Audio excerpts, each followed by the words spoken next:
विद्यार्थी मित्र हो नमस्कार. व्हेनेटर करिअर्सच्या ऑनलाईन प्लॅटफॉर्मवरती मी प्राध्यापक सचिन सत्रे आपलं मनपूर्वक स्वागत करतो. विद्यार्थी मित्र हो, मी आलेलो आहे व्हेनेटर करिअर्सने घेतलेल्या तिसऱ्या ऑनलाईन मॉक टेस्टच्या GKच्या प्रश्नांचं स्पष्टीकरण देण्यासाठी. तर चला लगेच आपण सुरुवात करूया.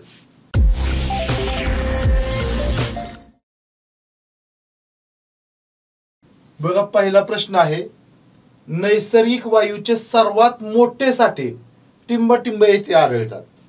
तर बघा, नैसर्गिक वायूचे सर्वात जास्त साठे संपूर्ण जगामध्ये सर्वात जास्त साठे आढळतात कुठं? तर अमेरिकेमध्ये. सर्वात जास्त साठे आढळतात अमेरिकेमध्ये. अमेरिका म्हणजेच अमेरिकेलाच काय म्हणतात? संयुक्त संस्थाने असं म्हणतात. अमेरिकेलाच संयुक्त संस्थाने असं म्हणतात. तर अमेरिकेमध्ये नैसर्गिक वायूचे सर्वात जास्त साठे आढळतात.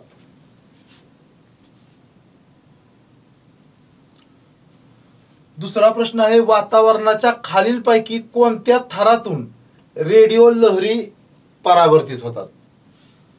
बघा, वातावरणाचे जे थर आहेत ते थर कोणते आहेत? तपांबर हा पहिला थर आहे, जो जमिनीलगत असणारा थर आहे. त्यानंतर स्थितांबर, त्यानंतर मध्यांबर येतो, नंतर आयनांबर येतो. नंतर अजून पण थर आहेत, फक्त इथं पर्याय दिलेल्या थरांच्या विषयी मी माहिती तुम्हाला सांगतोय. तर यापैकी आयनांबर हा जो स्तर आहे, आयनांबर, या प्रश्नाचं उत्तर आयनांबर असं. आयनांबर हा जो स्तर आहे त्याच्यातूनच रेडिओ लहरी परावर्तित होतात. रेडिओ लहरी परावर्तित होऊन पृथ्वीवर येतात. तसेच याच्यातूनच विद्युत चुंबकीय लहरी सुद्धा परावर्तित होऊन पृथ्वीवर येतात. त्यामुळे हा जो थर आहे पृथ्वीच्या वरचा, जो हवामानाचा वातावरणाचे थर आहेत, त्यापैकी जो आयनांबर नावाचा थर आहे, हा थर आहे तो संदेश वहनासाठी अत्यंत उपयोगी असा थर आहे. संदेश वहनासाठी उपयोगी का? तर इथून रेडिओ लहरीवर पण परावर्तित होतात आणि विद्युत चुंबकीय लहरी पण परावर्तित होतात. त्यामुळे संदेश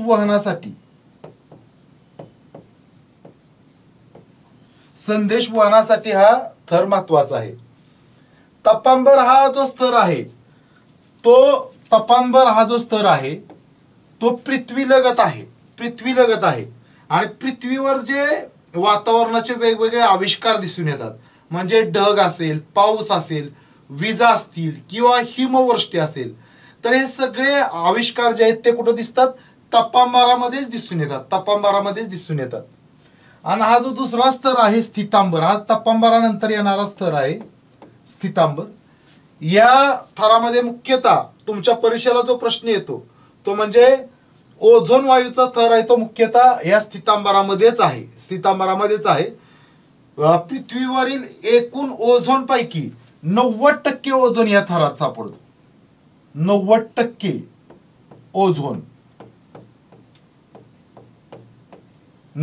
ओझोन हा स्थितांबरामध्ये सापडतो. तपांबर आहे तो काय आहे? तर पृथ्वीवर जे वातावरणाचे वेगवेगळे आविष्कार, म्हणजे पर्जन्य असेल, हिमवृष्टी असेल, विजा असतील किंवा ढग असतील, ते तपांबरामध्येच असतात. आणि आयनांबर आहे तो संदेश वहनासाठी महत्वाचा आहे. त्यातून रेडिओ लहरी तसेच विद्युत चुंबकीय लहरी वहन करतात. बघा, पुढला प्रश्न आहे, इंग्रज आणि म्हैसूर यांच्यात एकूण किती युद्धे झाली? इंग्रज आणि म्हैसूर यांच्यात एकूण किती युद्धे झाली? तर इंग्रज आणि म्हैसूर यांच्यात एकूण 4 युद्धे झाली. त्यामध्ये म्हैसूरचा जो शासक होता पहिल्या 2 युद्धांमध्ये असणारा होता तो हैदर अली म्हणून होता. हैदर अली. म्हैसूर म्हणजे सध्याचा कर्नाटक राज्यामधला हा प्रदेश आहे. हैदर अली होता. नंतरच्या 2 लढायांमध्ये, दुसरे युद्ध सुरू असतानाच हैदर अलीचा मृत्यू झाला. त्यानंतर दुसऱ्या लढाई, तिसऱ्या आणि चौथ्या अशा पुढल्या लढायांमध्ये हैदर अलीचा मुलगा टिपू सुलतान हा इंग्रजांच्या विरुद्ध लढला. आणि बरोबर चौथं जे युद्ध झालं, त्या चौथ्या युद्धामध्ये श्रीरंगपट्टणम इथल्या लढाईत टिपू सुलतान शहीद झाला. तर 1799 ला 1799ला हे चौथं युद्ध संपलं 1799ला. तर इंग्रज आणि म्हैसूर यांच्यात किती युद्ध झाली? 4 झाली. आता दुसरी सांगतो, असेच प्रश्न परीक्षेला येतात, त्यामुळे आपण लक्षात ठेवणं गरजेचं आहे की इंग्रज म्हैसूर यांच्यात 4 युद्ध झाली. इंग्रज आणि मराठे यांच्यात 3 युद्ध झाली. इथं फक्त मी मराठी लिहितो. इंग्रज आणि मराठे यांच्यात 3 युद्ध झाली. इंग्रज आणि मराठे 3 युद्ध झाली. तसेच इंग्रज आणि फ्रेंच यांच्यात सुद्धा 3च युद्ध झाले. इंग्रज आणि फ्रेंच यांच्यात 3च युद्ध झाली. त्यांना कर्नाटकची युद्ध म्हणतात. त्याला कर्नाटकची युद्ध म्हणत असली तर तो प्रदेश मुख्यतः सध्याच्या तमिळनाडू भागामधला होता आणि म्हैसूरचा प्रदेश म्हणजे सध्याचा कर्नाटक राज्यामधला. फ्रेंच आणि मराठी यांची इंग्रजांच्यावर 3 युद्ध झाली. आणि पंजाब किंवा शीख यांची इंग्रजांच्या बरोबर 2 युद्ध झाली. पंजाब म्हणजेच शीख यांची इंग्रजांच्या बरोबर 2 युद्ध झाली. अशी कुणाची किती युद्ध झालीत हे आपण लक्षात ठेवणं गरजेचं आहे. तर या प्रश्नाचं उत्तर आहे 4, म्हणजे पर्याय क्रमांक 3. बघा, महात्मा गांधींनी दक्षिण आफ्रिकेत सुरू केलेले वृत्तपत्र कोणते? महात्मा गांधींनी दक्षिण आफ्रिकेत सुरू केलेले वृत्तपत्र कोणते? तर महात्मा गांधींच्या वृत्तपत्रांवर प्रश्न येत असतात. तर दक्षिण आफ्रिकेमध्ये महात्मा गांधी होते त्यावेळेस त्यांनी इंडियन ओपिनियन नावाचं वृत्तपत्र सुरू केलं होतं. इंडियन ओपिनियन नावाचं वृत्तपत्र सुरू केलं होतं. हेच आपल्या प्रश्नाचं उत्तर आहे. हे जे वृत्तपत्र आहे इंडियन ओपिनियन ते सुरू केलं होतं 1903 मध्ये. 1903 मध्ये सुरू केलं होतं. त्यानंतरची वरची 2 वृत्तपत्र आहेत ती पण महात्मा गांधींनी सुरू केलेली होती. वरची 2 वृत्तपत्र आहेत ती महात्मा गांधींनी सुरू केली होती, पण ती भारतामध्ये. ही यंग इंडिया नावाचं वृत्तपत्र आहे ते खूप महत्वाचं आहे भारतामधलं. महात्मा गांधींनी स्वातंत्र्य चळवळीच्या काळात सुरू केलेलं वृत्तपत्र आहे. हे वृत्तपत्र 1919 ते 1931 या कालावधीमध्ये सुरू होतं. 1919 ते 1931 या कालावधीमध्ये सुरू होतं. आणि हे नवजीवन हे जे वृत्तपत्र आहे हे पण महात्मा गांधींनीच चालवलेलं वृत्तपत्र आहे. पण हे वृत्तपत्र मुख्यतः गुजराती भाषेतून होतं. गुजराती, महात्मा गांधी गुजरातचे होते त्यामुळे हे नवजीवन हे गुजराती भाषेमधलं होतं. आणि हे वृत्तपत्र पण 1919लाच सुरू झालं होतं. हे आपण लक्षात ठेवलं पाहिजे. तर या प्रश्नाचं उत्तर आहे पर्याय क्रमांक 3 इंडियन ओपिनियन. तर विद्यार्थी मित्रांनो, यानंतरचा प्रश्न आहे, तुरुंगात असून सुद्धा राष्ट्रीय काँग्रेसच्या अध्यक्षपदी निवडून आलेले व्यक्ती कोण? तुरुंगात असून सुद्धा राष्ट्रीय काँग्रेसच्या अध्यक्षपदी निवडून आलेले व्यक्ती कोण? तर ते व्यक्ती आहेत चित्तरंजन दास. चित्तरंजन दास हे तुरुंगात असून सुद्धा 1921च्या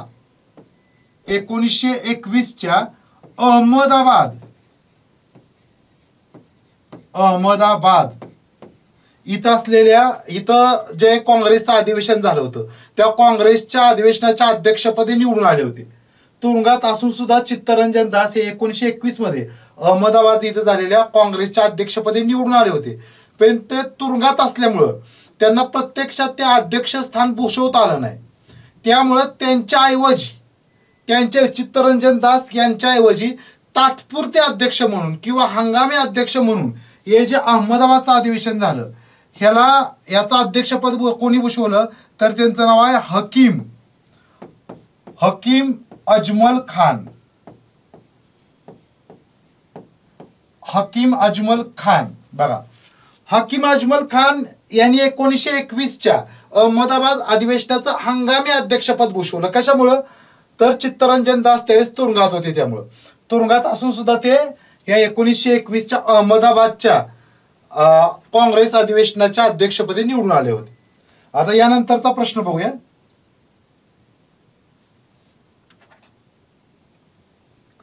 तर बघा, यानंतरचा प्रश्न आहे चालू घडामोडींचा, की मे 2024 म्हणजे याच महिन्यात हेलिकॉप्टर दुर्घटनेत मृत्युमुखी पडलेले इराणचे राष्ट्राध्यक्ष कोण? याच महिन्यात म्हणजे मे महिन्यातच इराणचे राष्ट्राध्यक्ष हेलिकॉप्टर दुर्घटनेत मृत्युमुखी पडले. तर त्यांचं नाव काय? तर विद्यार्थी मित्रांनो, त्यांचं नाव आहे इब्राहिम रईसी. इब्राहिम रईसी. पोलीस भरतीला एवढा सरळच प्रश्न येतो, जास्त अवघड येत नाही. फक्त त्यांचं पोलीस भरतीला तुम्हाला नाव विचारलं जाईल. आणि अजून एक या प्रश्नाचे जे पर्याय आहेत त्यामधून अजून एक पर्याय आपण पर्यायाविषयी माहिती घेतली पाहिजे, ते म्हणजे नरगेस मोहम्मदी. नरगेस मोहम्मदी यांच्याविषयी.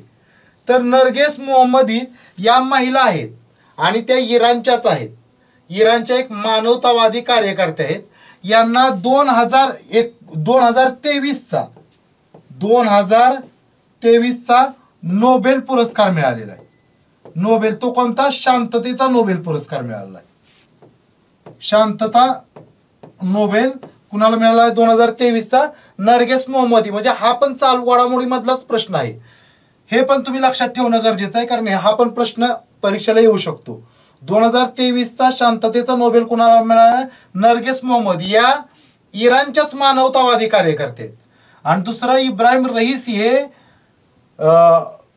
इराणचे राष्ट्राध्यक्ष होते, ज्यांचा हेलिकॉप्टर दुर्घटनेत मृत्यू झालेला आहे नुकताच.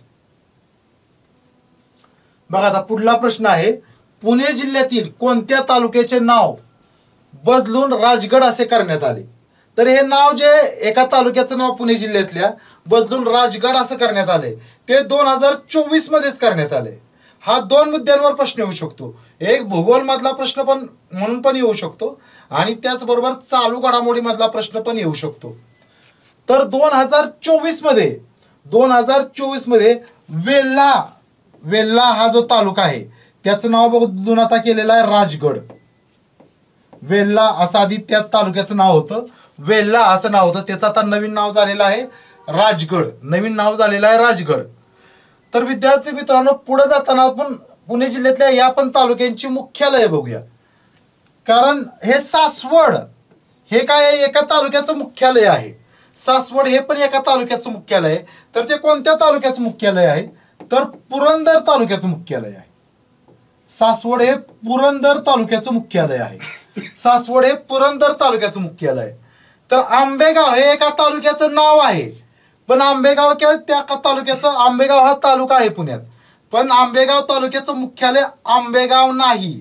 तर आंबेगाव हा जो तालुका आहे त्याचं मुख्यालय आहे घोडेगाव. आंबेगाव तालुक्याचं मुख्यालय कोणतं आहे? घोडेगाव. पुरंदर तालुक्याचं मुख्यालय आहे सासवड. राजगड जो तालुका आहे त्याचं मुख्यालय वेल्हा हेच आहे. राजगड तालुक्याचं मुख्यालय वेल्हा हे आहे. पूर्वी राजगड तालुक्याचं नाव वेल्हा होतं आणि मुख्यालय पण वेल्हा होतं, पण आता काय झालं, राजगड हे तालुक्याचं नाव झालंय आणि मुख्यालय मात्र वेल्हा हेच राहिलेलं आहे. तर या प्रश्नाचं उत्तर आहे तिसरा पर्याय वेल्हा. पुढे जाऊया बघा. कर्नाटक आणि तेलंगणा या दोन्ही राज्यांना टिंबटिंब या जिल्ह्याची सीमा लागलेली आहे. कर्नाटक आणि तेलंगणा या दोन्ही राज्यांना टिंबटिंब जिल्ह्याची सीमा लागली. तर कर्नाटक आणि तेलंगणा या दोन्हीही राज्यांना ज्या जिल्ह्याची सीमा लागली तो जिल्हा आहे नांदेड. नांदेड या जिल्ह्याची सीमा कर्नाटक आणि तेलंगणा या दोन्ही राज्यांना लागलेली आहे. आता हा जो यवतमाळ आहे, यवतमाळ जिल्हा आहे, त्याची सीमा फक्त तेलंगणालाच लागलेली आहे. फक्त तेलंगणाला लागलेली आहे यवतमाळची. चंद्रपूरची जर बघितलं तर चंद्रपूरची सीमा ही पण फक्त तेलंगणालाच लागलेली आहे. चंद्रपूरची पण कुठं लागलेली आहे? तेलंगणालाच लागलेली आहे. पण गडचिरोली हा जो जिल्हा आहे त्याची तेलंगणाला तर लागलेली आहेच.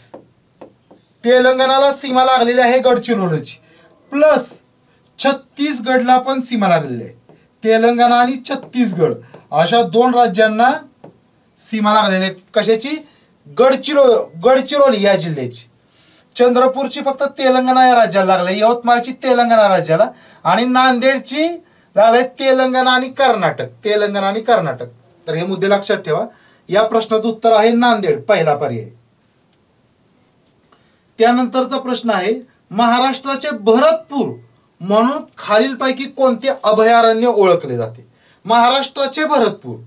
तर महाराष्ट्राचे बघा भरतपूर, महाराष्ट्राचे भरतपूर म्हणून नांदूर माधमेश्वर हे अभयारण्य ओळखले जाते.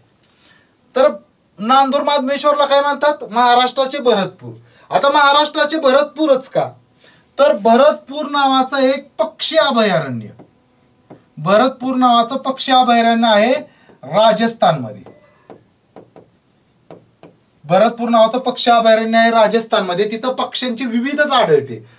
भरतपूर या राजस्थान मधल्या ठिकाणी जशी पक्ष्यांची विविधता आढळते तशीच हे नांदूर माधमेश्वर जे आहे हे पण पक्षी अभयारण्यच आहे. नांदूर माधमेश्वर हे काय आहे, एक पक्षी अभयारण्यच आहे. या ठिकाणी पण काय होते, तशीच पक्ष्यांची काय होती तर विविधता आढळून येते. आणि नांदूर माधमेश्वर हे पक्षी अभयारण्य कोणत्या जिल्ह्यात आहे बघा, हे कोणत्या जिल्ह्यात आहे हे पण तुम्ही लक्षात ठेवणं गरजेचं आहे, अत्यंत महत्वाचं आहे. कारण हे आहे नाशिक जिल्ह्यात, हे आहे नाशिक जिल्ह्यात. नांदूर माधमेश्वर हे पक्षी अभयारण्य आहे नाशिक जिल्ह्यात. त्यानंतर ह्या नांदूर माधमेश्वर विषयीच अजून एक माहिती लक्षात ठेवणं गरजेचं आहे, ते म्हणजे नांदूर माधमेश्वर हे काय आहे तर रामसर स्थळ आहे. काय आहे, रामसर स्थळ. रामसर म्हणजे पाणथळ स्थळ त्याला म्हणतात, रामसर स्थळ आहे. याला रामसर स्थळाचा दर्जा मिळालेला आहे 2020 मध्ये. आणि रामसर स्थळ का कसं आहे तर महाराष्ट्रातील पहिले आहे. महाराष्ट्रातील पहिले रामसर स्थळ कोणते आहे, नांदूर माधमेश्वर. नांदूर माधमेश्वर हे महाराष्ट्रातील पहिले रामसर स्थळ आहे. तुमच्या माहितीसाठी सांगतो, महाराष्ट्रात 3च सध्या रामसर स्थळ आहे. त्यातलं पहिलं नांदूर माधमेश्वर, त्यानंतर दुसरं आहे लोणार सरोवर आणि तिसरं आहे ठाण्याची खाडी. अशी 3 काय आहेत रामसर स्थळ आहे. त्यातलं पहिलं हे नांदूर माधमेश्वर आहे. आणि नांदूर माधमेश्वर यालाच काय म्हणतात, महाराष्ट्राचे भरतपूर म्हणतात. कारण ते पक्षी अभयारण्य आहे, तिथं भरतपूर सारखीच पक्ष्यांची विविधता आढळून येते. त्यानंतर हे भीमाशंकर अभयारण्य आहे जे पुणे आणि ठाणे अशा 2 जिल्ह्यांमध्ये मिळून येतं. त्यानंतर राधानगरी हे अभयारण्य आहे ते कोल्हापूर जिल्ह्यात येतं. भीमाशंकर हे अभयारण्य आहे ते शेकरू या प्राण्यासाठी प्रसिद्ध आहे. राधानगरी आहे ते गव्यांसाठी प्रसिद्ध आहे. आणि मेळघाट हे अमरावती जिल्ह्यामधलं अभयारण्य आहे. बघा पुढला प्रश्न आहे, खालील डोंगर रांगांचा उपक्रम उत्तरेकडून दक्षिणेकडे, उत्तरेकडून दक्षिणेकडे क्रम लावायचा. उत्तरेकडून दक्षिणेकडे, उत्तरेकडून दक्षिणेकडे. तर महाराष्ट्राच्या उत्तरेला ज्या डोंगर रांगा दिलेल्या आहेत त्या आहेत सह्याद्री पर्वताच्या उपरांगा. काय आहेत, सह्याद्री पर्वताच्या उपरांगा आहेत. आणि सह्याद्री पर्वताच्या उपरांगांमध्ये सर्वात उत्तरेला आहे सातमाळा अजिंठा डोंगर, ही सर्वात उत्तरेला आहे. त्याच्या दक्षिणेला आहे हरिश्चंद्र बालाघाट डोंगर. आणि सर्वात दक्षिणेकडील रांग आहे ती शंभू महादेव डोंगर. हे तुम्ही क्रमानं सह्याद्रीच्या 3 काय आहेत, सह्याद्रीच्या 3 उपरांग आहेत, या क्रमानं लक्षात ठेवणं गरजेचं आहे. सातमाळा अजिंठा सर्वात उत्तरेला, त्याच्या दक्षिणेला हरिश्चंद्र बालाघाट आणि सर्वात दक्षिणेला शंभू महादेव डोंगरा. या प्रश्नाचं उत्तर दुसरा पर्याय हे या प्रश्नाचं उत्तर आहे. त्यानंतरचा प्रश्न आहे, कोणत्या जिल्ह्यास ज्वारीचे कोठार असे म्हणतात. कोणत्या जिल्ह्यास ज्वारीचे कोठार असे म्हणतात. तर बघा सोलापूर जिल्ह्यासच काय म्हणतात, ज्वारीचे कोठार असे म्हणतात. सोलापूर जिल्ह्यासच काय म्हणतात, ज्वारीचे कोठार असे म्हणतात. कारण ज्वारीचं खूप मोठ्या प्रमाणावर तिथं उत्पादन होतं म्हणून सोलापूर जिल्ह्याला ज्वारीचे कोठार असं म्हटलं जातं. बघा पुढला प्रश्न आहे, रक्तातील साखरेचे नियंत्रण या अवयवाद्वारे होते. इथं टिंबटिंब असेल, रक्तातील साखरेचे नियंत्रण कोणत्या अवयवाद्वारे होते. तर रक्तातील साखरेचे नियंत्रण हे स्वादुपिंडाद्वारे होते. स्वादुपिंडाद्वारे होते. तर स्वादुपिंडातूनच इन्सुलिन नावाचा एक हार्मोन स्रवतं, इन्सुलिन नावाचा हार्मोन स्रवतं ज्याच्याद्वारे काय केलं जातं, रक्तातील साखरेचं नियंत्रण केलं जातं. तर स्वादुपिंड हे काय करतं, रक्तातील साखरेचं नियंत्रण करण्याचं काम करतं. त्यामुळे या प्रश्नाचं उत्तर आहे स्वादुपिंड, ज्याला इंग्लिशमध्ये पॅनक्रियाज असं म्हणतात. त्यानंतर यामध्ये जो पर्याय दिला मूत्रपिंड. मूत्रपिंड म्हणजेच त्याला आपण सोप्या भाषेत काय म्हणतो, किडनी. प्रचलित भाषेत हा शब्द आहे, पण किडनी हा इंग्लिश मधला शब्द आहे, यालाच किडनी म्हणतात. तर किडनी हे काय आहे, किडनी काय आहे लक्षात ठेवा, त्याच्यावर पण प्रश्न येतो. किडनी हा मानवाचा सर्वात महत्वाचा उत्सर्जन अवयव आहे.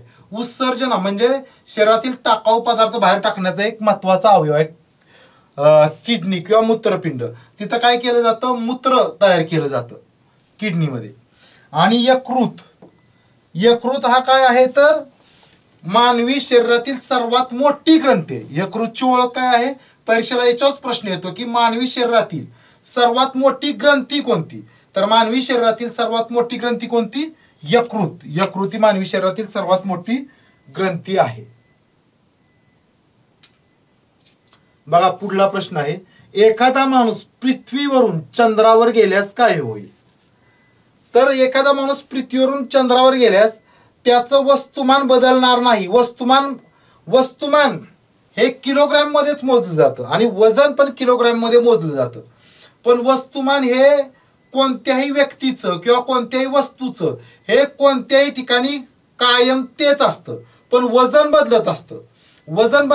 कारण वजन हे काय असतं, गुरुत्वाकर्षणावर अवलंबून असतं. पृथ्वीचं गुरुत्वाकर्षण हे सूर्याच्या गुरुत्वाकर्षणापेक्षा वेगळं आहे किंवा चंद्राच्या गुरुत्वाकर्षणापेक्षा वेगळं आहे. त्यामुळं पृथ्वीचं गुरुत्वाकर्षण वेगळं आहे, चंद्राचं गुरुत्वाकर्षण वेगळं आहे. त्यामुळे ज्या वस्तूचं पृथ्वीवर वजन असेल त्याच्यापेक्षा वेगळं वजन हे चंद्रावर भरणार. त्यामुळं वजन बदलत असतं पण वस्तुमान बदलत नाही, कारण वस्तुमान कुठेही गेलं तरी सेमच असतं. त्यामुळे या प्रश्नाचं उत्तर आहे वस्तुमान सारखेच राहणार पण वजन मात्र बदलणार, कारण वजन हे गुरुत्वाकर्षणावर आधारित असतं. बघा सोने या पदार्थाची रासायनिक संज्ञा कोणती. सोने या पदार्थाची रासायनिक संज्ञा कोणती. तर सोने या जो रासायनिक पदार्थ आहे म्हणजे सोने हे जे मूलद्रव्य आहे त्याची रासायनिक संज्ञा आहे एयू म्हणजेच काय, ऑरम. एयू म्हणजेच काय, ऑरम असं म्हटलं जातं. एयू म्हणजेच ऑरम. एयूचा लॉंग फॉर्म आहे ऑरम. तर ऑरम म्हणजेच सोने आणि ती काय आहे ते सोन्याची संज्ञा आहे, रासायनिक संज्ञा आहे. Hg जी आहे Hg ही पाऱ्याची संज्ञा आहे, पारा किंवा मर्क्युरीची संज्ञा आहे Hg. Cu ही आहे तांबे याची संज्ञा आहे. Cu ही तांब्याची संज्ञा आहे. आणि याच्या सोबतच अजून दोन संज्ञा तुम्ही लक्षात ठेवणं गरजेचं आहे, ज्या संज्ञा परीक्षेला सारख्या येत असतात आणि मुलांना फसवलं जातं. ते म्हणजे एक आहे टंगस्टन. टंगस्टनची संज्ञा आहे W, कारण W म्हणजे टंगस्टनचं खरं नाव आहे उल्फ्राम. उल्फ्राम हे लॅटिन मधलं नाव आहे उल्फ्राम. W ही टंगस्टनची संज्ञा आहे. त्यानंतर चांदी. चांदीची संज्ञा आहे Ag. चांदीची संज्ञा Ag म्हणजेच अर्जेंटम. Ag. तर या संज्ञा तुम्ही लक्षात ठेवा. आणि या प्रश्नाचं उत्तर आहे Au, तिसरा पर्याय. बघा SRPF मध्ये जवानाचे बेसिक हत्यार कोणते. SRPF मध्ये जवानाचे बेसिक हत्यार कोणते. तर SRPF मध्ये जवानांचे बेसिक हत्यार असते SLR. SLR हे बेसिक हत्यार असते. SRPF मध्ये जवानाचे बेसिक हत्यार असते कोणते, SLR हे बेसिक हत्यार असते. बघा कोणत्या दिवशी देशात पोलीस हुतात्मा दिन पाळला जातो. कोणत्या दिवशी देशात पोलीस हुतात्मा दिन पाळला जातो. तर पोलीस हुतात्मा दिन देशात 21 ऑक्टोबर या दिवशी पाळला जातो. 21 ऑक्टोबर या दिवशी काय केलं जातो, पोलीस हुतात्मा दिन पाळला जातो. पोलीस हुतात्मा दिन पाळला जातो. बघा पुढला प्रश्न आहे, संपत्ती धारण करण्याचा मूलभूत हक्क कोणत्या घटना दुरुस्तीने काढून टाकण्यात आला. तर पूर्वी संपत्ती धारण करणे हा एक मूलभूत हक्क होता भारतीय राज्यघटनेने दिलेला. तो मूलभूत हक्क 44व्या घटना दुरुस्तीने काढून टाकला. 44वी घटना दुरुस्ती ही झाली 1978 साली. 1978 साली हा मूलभूत हक्क होता. कोणता, 1978 पर्यंत संपत्ती धारण करणे हा मूलभूत हक्क होता. तो 1978 मध्ये 44व्या घटना दुरुस्तीने काढून टाकला. पण एक मुद्दा इथं लक्षात घेणं गरजेचं आहे की संपत्ती धारण करणे हा मूलभूत हक्क जरी नसला सध्या, तरी तो सध्या काय आहे, कायदेशीर हक्क आहे. कायदेशीर हक्क आहे तो कोणत्या कलमानुसार, तर राज्यघटनेतलंच कलम 300A, कलम 300 नुसार काय तो आहे, कायदेशीर अधिकार आहे. कायदेशीर अधिकार याचा अर्थ लक्षात ठेवा, सरकार कायदा करून काय करू शकतं, लोकांचा संपत्ती ग्रहण करू शकतं. कायदा केल्याशिवाय सरकारला कुणाची संपत्ती ग्रहण करता येणार नाही, असा या कलमाचा अर्थ आहे. तर आता संपत्तीचा जो मूलभूत हक्क होता तो आता कायदेशीर हा हक्क बनवलाय आणि तो टाकलेला आहे कुठं, कलम 300A मध्ये. तो 1978ला 44व्या घटना दुरुस्तीनुसारच हे कलम पण ऍड केलेलं आहे. पुढला प्रश्न आहे बघा, निवडणूक प्रचार कधी थांबवला जातो. तर सध्या निवडणुकीचे वारे आहेत, सध्याच महाराष्ट्रातल्या निवडणुका पार पडलेल्या आहेत. त्यामुळं जे न्यूज पेपर वाचत असतील किंवा न्यूज चॅनलवर बातम्या बघत असतील त्यांना माहीत आहे की निवडणूक प्रचार हा 48 तास आधी थांबवला जातो. ह्या चौथा पर्यायाचं उत्तर आहे, 48 तास आधी थांबवला जातो. पुढला प्रश्न आहे, विधान परिषदेवर किती सभासद शिक्षक मतदारसंघातून निवडलेले असतात. शिक्षक मतदारसंघातून किती सभासद निवडलेले असतात. तर विधान परिषदेची रचना व्यवस्थित आपण अभ्यासणं गरजेचं आहे मित्रांनो. तरी पण मी आता तुम्हाला थोडक्यात माहिती सांगतो की शिक्षक मतदारसंघातून निवडलेले सदस्य असतात एकूण सदस्यांच्या, म्हणजे विधान परिषदेत जेवढे सदस्य असतात त्या सदस्यांच्या 1/12 एवढे सदस्य, 1/12 एवढे सदस्य कुठले असतात, शिक्षक मतदारसंघातले असतात. आणि 1/12 एवढेच कुठले असतात माहिती आहे का, पदवीधर मतदारसंघातले सुद्धा 1/12 म्हणजेच 1/12, 1/12 म्हणजेच 1/12 एवढे सदस्य असतात. पदवीधर मतदारसंघातले पण 1/12, शिक्षक मतदारसंघातले सुद्धा 1/12. आणि इथं दुसरा पर्याय जो आहे 1/6 एवढे सदस्य काय असतात, राज्यपाल नामनिर्देशित असतात. 1/12 सदस्यांचं 1/6 सदस्यांचं नामनिर्देशन कोण करतं, राज्यपाल करतात.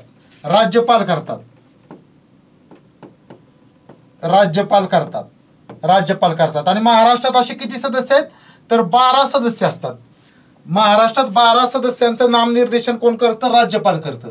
आणि 12 सदस्य हे किती असतात, एकूण सदस्यांचे 1/6 एवढे असतात, 1/6 एवढे असतात. आता बघा, त्यानंतर 1/3 सदस्य कुठून निवडून येतात. विधान परिषदेमध्ये 1/3 सदस्य कुठून निवडून येतात, तर ते 2 ठिकाणाहून निवडून येतात. एक पहिलं म्हणजे स्थानिक स्वराज्य संस्थांचे प्रतिनिधी काही जणांना निवडून देतात, 1/3 सदस्य निवडून देतात.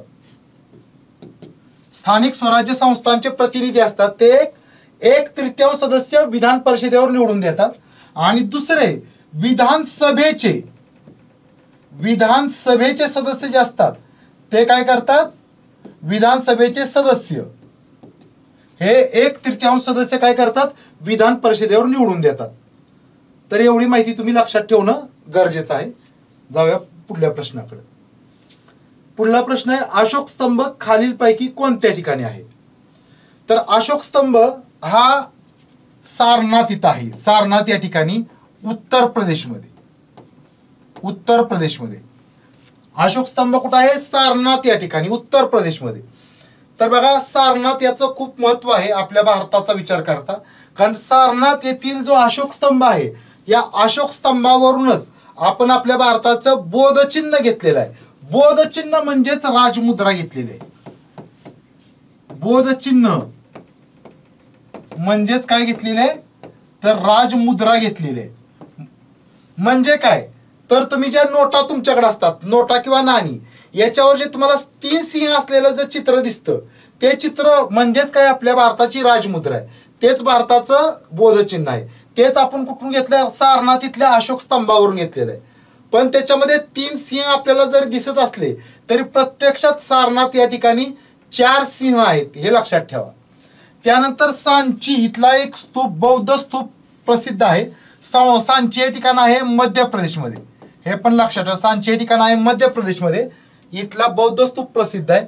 आणि गया हे ठिकाण सुद्धा बौद्ध धर्मियांसाठी अत्यंत महत्वाचं आपल्या भारतातलं ठिकाण आहे.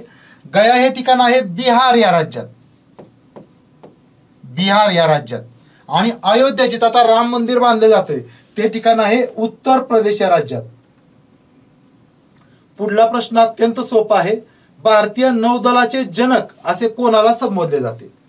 तर भारतीय नौदलाचे जनक असं छत्रपती शिवाजी महाराजांना संबोधलं जातं. छत्रपती शिवाजी महाराजांना संबोधलं जातं कारण मध्ययुगामध्ये छत्रपती शिवाजी महाराज असे एकमेव भारतीय राज्यकर्ते होते की ज्यांनी समुद्री आरमार उभारलं. समुद्री आरमार उभारणारे एकमेव भारतीय राज्यकर्ते होते. त्यामुळे त्यांना काय म्हटलं जातं? इंडियन नेव्हीचे जनक असं म्हटलं जातं. त्याचबरोबर अजून एक माहिती लक्षात घेणं गरजेचं आहे. सध्या जो इंडियन नेव्हीचा लोगो आहे तो लोगो पण कुठून घेतलेला आहे? तर छत्रपती शिवाजी महाराजांची अष्टकोनी जी मुद्रा होती त्या अष्टकोनी मुद्रेवरूनच नेव्हीचा लोगो घेतलेला आहे. नेव्हीचा लोगो घेतलेला आहे. तर आता जाऊया पुढल्या प्रश्नाकडे. बघा, इतिहासातील 3 प्रसिद्ध लढायांमुळे सर्व परिचित असलेले पानिपत हे शहर कोणत्या राज्यात आहे? पानिपत हे शहर कोणत्या राज्यात आहे? तर पानिपत हे शहर आहे हरियाणा या राज्यात. पानिपत हे शहर आहे हरियाणा या राज्यात. तर पानिपत या ठिकाणी भारताच्या इतिहासाला निर्णायक अशी दिशा देणाऱ्या महत्वाच्या 3 लढाया झाल्या. त्यांच्याविषयी फक्त थोडक्यात माहिती आपण बघूया. तर बघा, पहिली लढाई झाली ती झाली 1526 ला. 1526 ला झाली. ती झाली इब्राहिम लोधी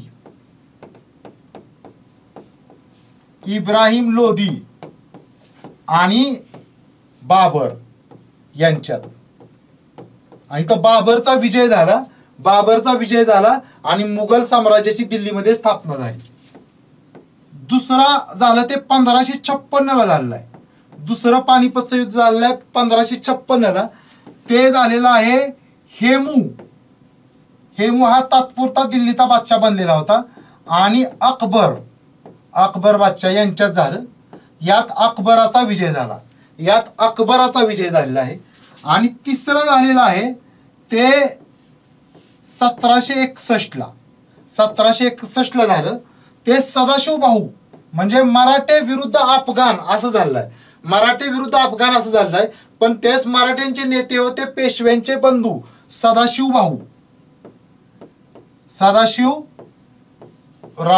सदाशिवराव इथं लिहितो. आणि अफगाणांचा त्याचा नेता होता अहमद शहा अब्दाली.